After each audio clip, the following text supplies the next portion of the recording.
ഞാൻ ഒച്ചുണ്ടാക്കും ഇത് നിങ്ങളെ മാന്യത നിങ്ങളെ മാന്യതയോ അയ്യോ പാവം എങ്ങനെ ഇങ്ങനെയൊക്കെ കീറിക്കളയുന്ന മനുഷ്യനാ മനുഷ്യൻ എന്ത്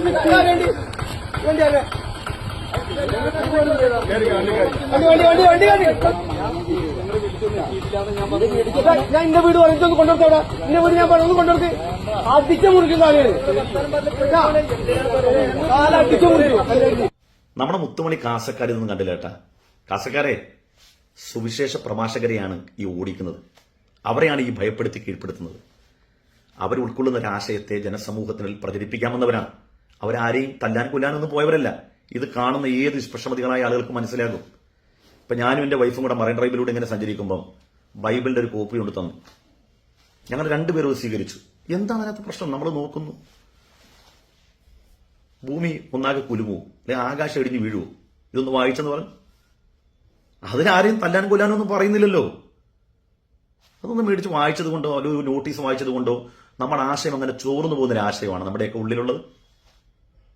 ഇപ്പൊ തന്നെ ഇത് കാണുന്ന ഒരു മനുഷ്യന്റെ മനസ്സിൽ എന്താ വിചാരിക്കുക? നിങ്ങൾ ചിന്തിച്ചു നോക്ക്. എന്റെ പ്രിയപ്പെട്ട സഹോദരനോട് പറയാം, കഴിഞ്ഞ ദിവസം തറാവീഹ് നമസ്കരിക്കാൻ പോയ മനുഷ്യരെ ആക്രമിച്ചു. ചെറിയ കുട്ടികളെ കൊണ്ട് നിർബന്ധിച്ച് ജയ് ശ്രീറാം വിളിപ്പിച്ചു. ഇത് വാർത്ത ഇങ്ങനെ വരുമ്പം അട്ടഹസിച്ച മനുഷ്യരുണ്ട്. അവരുടെയൊക്കെ പേരും മറ്റുള്ള കാര്യങ്ങളൊക്കെ നോക്കുമ്പോൾ അവരുടെയൊക്കെ പ്രൊഫൈൽ പിക്ചർ കാണുമ്പോൾ നമുക്ക് മനസ്സിലാവും ആരാണ്. അവര് വിശ്വസിക്കുന്ന ആരാധ്യ പുരുഷന്റെ ചിത്രം വെച്ചുകൊണ്ടാണ് അവർ അട്ടഹസിക്കുന്നത്. എന്നാൽ ഇന്നത്തെ ഒരു ദിനം അങ്ങോട്ട് കഴിഞ്ഞപ്പോൾ അവർ ഏതൊരു ആരാധ്യ പുരുഷന്റെ ചിത്രമാണോ വെച്ചത്, ആ ആരാധ്യ പുരുഷന്റെ ആശയം സമൂഹത്തിനിടയിൽ പ്രചരിപ്പിക്കാൻ വേണ്ടി വന്ന മനുഷ്യരെ ഭയപ്പെടുത്തി കീഴ്പ്പെടുത്തിയാണ് അവരും കാണുന്നത്. ഇന്ത്യയിൽ ഇപ്പം നടക്കുന്ന ഇതാണ്. ഈ ന്യൂനപക്ഷങ്ങൾക്കെതിരെയുള്ള അഴിഞ്ഞാട്ടമാണ് നടക്കുന്നത്. അതിൽ മുസ്ലിമീങ്ങളെ ഉപദ്രവിക്കുന്ന സമയത്ത് ഉണ്ടാകുന്ന ആഹ്ലാദം 24 മണിക്കൂറിനപ്പുറം അത് നിലനിൽക്കത്തില്ല. കാരണം ന്യൂനപക്ഷങ്ങളെ ആക്രമിക്കുക എന്നുള്ളത്, അവരെ കീഴ്പ്പെടുത്തുക എന്നുള്ളത് ഒരു അജണ്ടയായിട്ട് നടക്കുന്ന മനുഷ്യരാണ്. അതിൽ മുസ്ലിമീങ്ങൾ മാത്രമല്ല ഇര എന്ന് മനസ്സിലാക്കുക. വേട്ടക്കാർക്ക് ഇവിടെ മുസ്ലിം എന്ന് ഒരു വേർതിരിവില്ല. ക്രൈസ്തവരാണെങ്കിലും ദളിതരാണെങ്കിലും ഒക്കെ അവർ ശത്രുക്കളാണ്. അതെന്തും ആയിക്കോട്ടെ. ആ മനുഷ്യരെയൊക്കെ ആക്രമിക്കുകയും കീഴ്പ്പെടുത്തുകയും ആക്രോശിക്കുകയും വെക്കുമ്പോൾ ജയ് ശ്രീറാം എന്ന് വിളിക്കുകയാണ്. ഒരു മര്യാദ പുരുഷോത്തമന്റെ പേര് പറഞ്ഞ് മനുഷ്യരെ ആക്രമിക്കുമ്പോൾ നിങ്ങൾ എന്താ വിചാരിക്കുന്നത്? ഒരു പള്ളി തകർക്കുമ്പോൾ, ഒരു പള്ളിയുടെ അകത്തേക്ക് കയറുമ്പോൾ, സമീപകാലത്ത് ഒരു ക്രൈസ്തവ ദേവാലയത്തിൽ അതിന്റെ ഉള്ളിൽ കയറി മൈക്ക് നിർബന്ധിതമായി പിടിച്ചു വാങ്ങി അതിലൂടെ ജയ് ശ്രീറാം വിളിക്കുന്നു. ഇതൊക്കെ വാർത്ത നമ്മൾ കണ്ടതാണ്.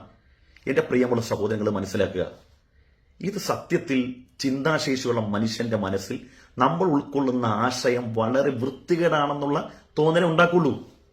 നിങ്ങൾ ആദ്യം ശ്രീരാമൻ ആരാണെന്ന് പഠിക്കൂ.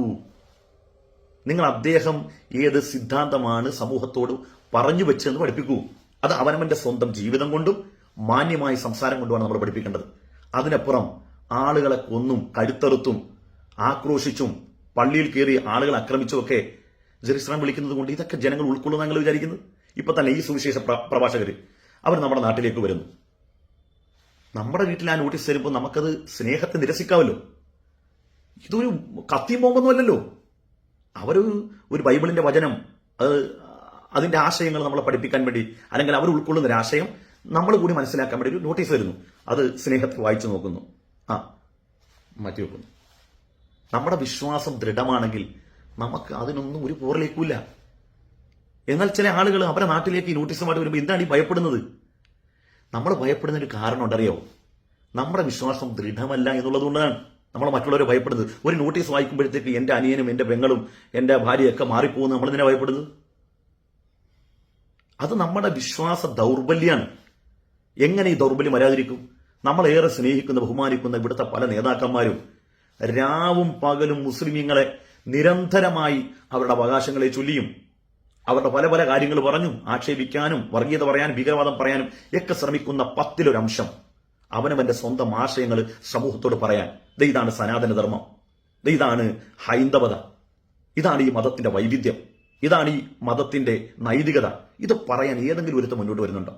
അതിനപ്പുറം ആക്രമിച്ച് കീഴ്പ്പെടുത്തുക.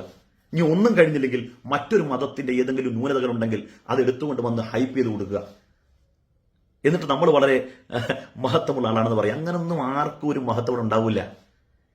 നീതിബോധവും ധർമ്മനിഷ്ഠയും കൊണ്ട് ഏതൊരു സമൂഹത്തിന് നിലനിൽക്കാൻ കഴിയൂ. അക്രമികൾക്കൊന്നും അങ്ങനെ വലിയൊരു കാലം പിടിച്ചേക്കാൻ പറ്റൂല. അങ്ങനെയാണെങ്കിൽ ഹിറ്റ്ലറും മുസോളിനിയൊക്കെ ഇവിടെ കാലാന്തരത്തിൽ ജീവിച്ചു പോണ്ടേ? എത്ര കാലം അവർക്ക് ഈ അക്രമമായി ജീവിക്കാൻ പറ്റും? അവസാനം അവനവന് സ്വന്തം കയ്യിൽ തോക്കുകൊണ്ട് തന്റെ ശിരസ് പിളർത്തേണ്ടി വന്നില്ലേ? ഇതിന്റെയൊക്കെ ഒടുവിൽ പര്യവസാനം അങ്ങനെയാണ്. നിങ്ങൾ ബൈബിൾ മറിച്ചാലും ഖുർആൻ മറിച്ചാലും ഗീത മറിച്ചാലും അക്രമികൾക്ക് ശാശ്വതമായ ഒരു നൈരന്തര്യമായ ഒരു അവസ്ഥ ഉണ്ടാവില്ല. തീർച്ചയായും നിങ്ങൾ നോക്കൂ, ഇന്ന് നിങ്ങൾ ഭീകരവാദം തീവ്രവാദം എന്ന് പറയുന്ന മതമാണല്ലോ ഇസ്ലാം. 23 രാജ്യങ്ങളിൽ ഇസ്ലാം മതമാണ് എന്ന് പറഞ്ഞാൽ വിശുദ്ധമായ ഖുർആന്റെ നിയമങ്ങളാണ്. ഇന്ന് 83% ഹൈന്ദവ സഹോദരങ്ങളുള്ള ഇന്ത്യ മഹാരാജ്യത്ത് തന്നെ ഈ വേദ നിയമങ്ങൾ കൊണ്ടുവരണമെന്ന് ആരെങ്കിലും വിചാരിച്ചാൽ തന്നെ ന്യൂനപക്ഷങ്ങളെന്ന് പോട്ടെ, ഈ നാട്ടിലെ ഹൈന്ദവരാരെങ്കിലും അംഗീകരിക്കുമോ? ഈ രാജ്യത്തിന്റെ നിയമമാകാത്ത കാലഘട്ടത്തിൽ തന്നെ മനുസ്മൃതിയുടെ ആശയങ്ങൾ ജനമനസ്സിൽ അല്ലെങ്കിൽ ഇവിടെയുള്ള സവർണയുടെ ഉള്ളിൽ രൂഢമൂലമായപ്പോൾ എന്താ സംഭവിച്ചത്? ചാതുർവർണ്ണത്തിൽ പെടാത്ത മനുഷ്യരായിട്ട് പോലും കണ്ടിട്ടില്ല. മഹാത്മാഗാന്ധിജി വൈക്കം സമരത്തിൽ വന്ന സന്ദർഭം അറിയാലോ. വൈക്കത്തെ മനയിൽ ചെന്നപ്പം വെളിയിൽ പന്തലിട്ടിരുത്തി.